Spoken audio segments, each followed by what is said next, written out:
بسم اللہ الرحمن الرحیم نحمدہ ونصلی ونسلم علی رسولہ الکریم اما بعد فاعوذ باللہ من الشیطان الرجیم بسم اللہ الرحمن الرحیم قال اللہ تبارک وتعالی فی القرآن الحکیم قد افلح من تزکی وذکر اسم ربہ فصلی صدق اللہ مولانا العظیم ان اللہ وملائکتہ یصلون علی النبی یا ایھا الذین آمنوا صلوا علیہ وسلموا تسلیما اللہم صل علی سیدنا مولانا محمد وعلی آل سیدنا مولانا محمد وبارک وسلم علیہ۔ حاضرین محترم، رب کائنات کا بے پایہ احسان عظیم کہ رب کائنات نے ہمارے اوپر ایک ایسے مہینے کو سایہ فگن فرمایا کہ جس مہینے کا اول عشرہ رحمت ہے، دوسرا عشرہ مغفرت ہے اور تیسرا عشرہ عتق من النار ہے۔ پہلا عشرہ اپنی رحمتیں برساتا ہوا اور مخلوق خدا کے سینوں کو رب کائنات اور اس کے حبیب کی محبت سے آراستہ پیراستہ کرتا ہوا گزر گیا۔ دوسرا عشرہ مغفرت کا عشرہ، جن کے سینے محبت الہی میں سرشار ہوئے اور لقد کان لکم فی رسول اللہ اسوۃ حسنہ کی خوبصورت انداز میں انہوں نے اس عشرے کو آداب کے ساتھ گزارا، تو پھر رب کی رحمت نے ان کو جو ہے مغفرت کے عشرے میں لا کر کے اور ان کا شمار مغفرت والے لوگوں میں کر دیا۔ اور پھر جب اس عشرے کو بندگان خدا نے سجود کے ساتھ، ذکر کے ساتھ، قرآن کی تلاوت کے ساتھ اور ہر انداز کو جس نے جس اعتبار سے بھی اس نیت سے اپنے آپ کو پیش کیا کہ وہ خالق اور مالک غفور ہے، رحیم ہے، کریم ہے، تو پھر وہ بندگان خدا اس رحمت سے پھر مغفرت میں آئے اور مغفرت سے پھر عتق من النار کے عشرے میں داخل ہو گئے۔ یہ وہ عشرہ ہے کہ جس عشرے کے اندر ایسی رات کو رب کائنات نے پنہا کر دیا کہ جس رات کو قرآن پاک میں رب کائنات نے فرمایا کہ خیر من الف شہر، کہ 1000 مہینوں سے بہتر والی رات ہے۔ اے دوستان محترم، اب یہ رات رب کائنات نے اس امت کو عطا فرمائی کہ اے امت محمد مصطفیٰ صلی اللہ علیہ وسلم، کہیں تو یہ نہ سوچ لے کہ سابقہ امتوں میں جو تھی عمریں لمبی تھی تو ان کو وقت اللہ کی بارگاہ میں عبادت کا، نیکی کا زیادہ میسر ہو جاتا تھا، تو اللہ نے نبی کریم رؤوف الرحیم علیہ الصلوۃ والسلام کی برکت سے اس امت کے لیے ایسی راتیں عطا فرما دی کہ بے شک عمریں تو کم ہیں، لیکن اگر اس راتوں میں بیٹھ کر کے اور اپنے رب کو راضی فرما لے تو یہ رات ان کے لیے خیر من الف شہر بن جاتی ہے۔ یہ رات ان کے لیے جہنم سے چھٹکارے کی نوید سنانی شروع کر دیتی ہے۔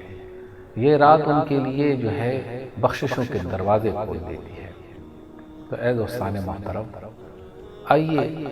اب جو ایام گزر چکے ہیں ان کی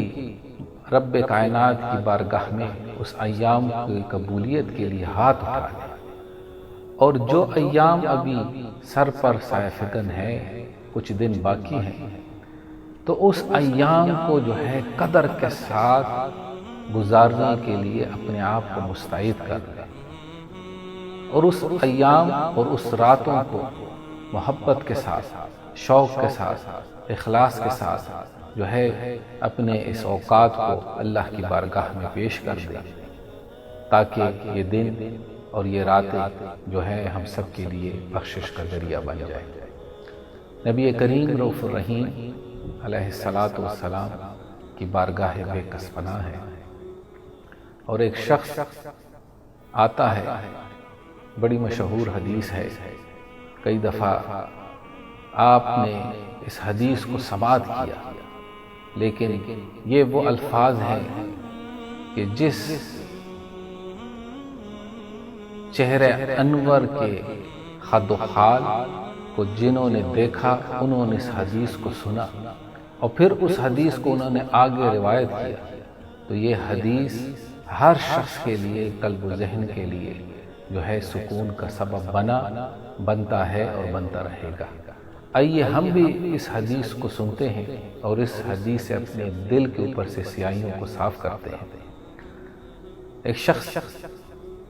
نبی کریم صلی اللہ علیہ وسلم کی بارگاہ میں آتا ہے، عرض کرتا ہے، یا رسول اللہ صلی اللہ علیہ وسلم متی الساعہ، قیامت کب آئے گی؟ نبی کریم رؤوف الرحیم علیہ السلام نے فرمایا،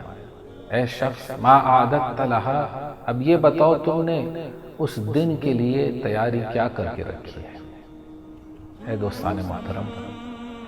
وہ شخص تھوڑی دیر کے لیے خاموش ہوتا ہے۔ یہ کیسے ممکن ہے کہ نبی کریم رؤوف الرحیم علیہ السلام کا زمانے میں وہ شخص آتا ہے اور ایمان کی حالت میں چہرے انور کو دیکھتا ہے، اور وہ نیکیوں سے، اعمال سے جو ہے اپنے آپ کو دور کر لے، عبادات سے اپنے آپ کو دور کر لے، بلکہ اس کے متعلق تو گمان کرنا بھی اپنے ایمان کو خطرے میں ڈالنے والی بات ہے۔ لیکن عاجزی کا معیار یہ ہے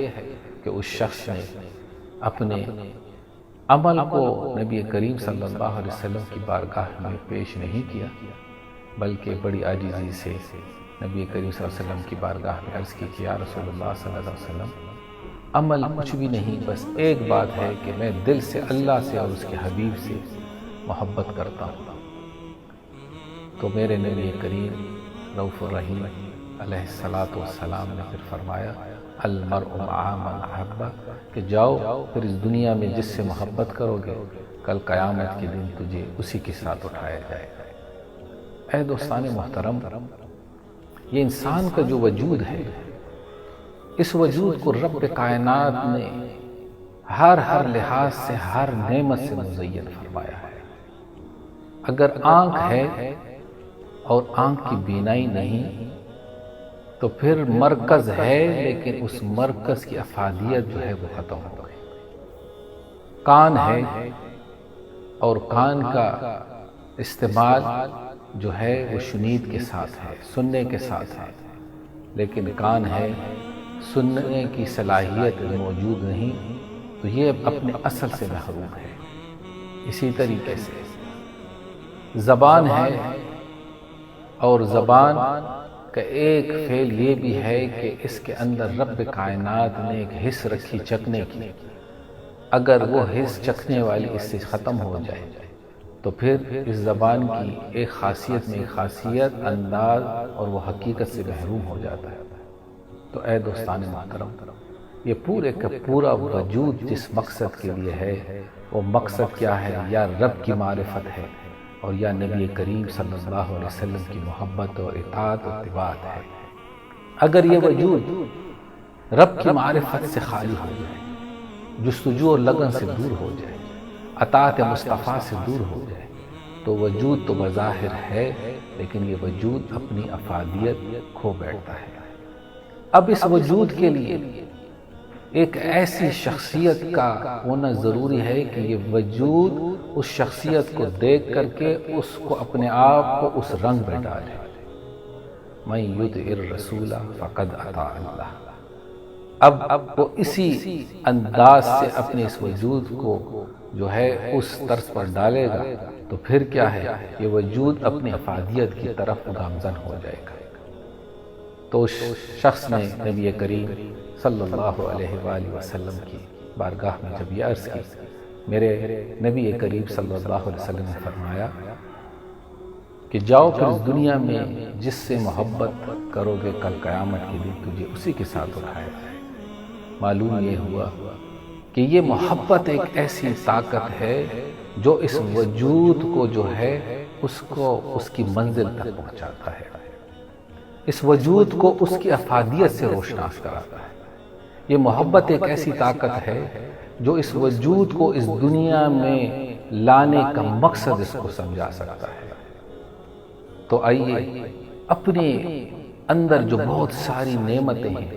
اس نعمتوں کو ایک نعمت کے تحت لاتے ہیں، اور وہ نعمت کیا ہے؟ محبت کی، اور اس محبت کو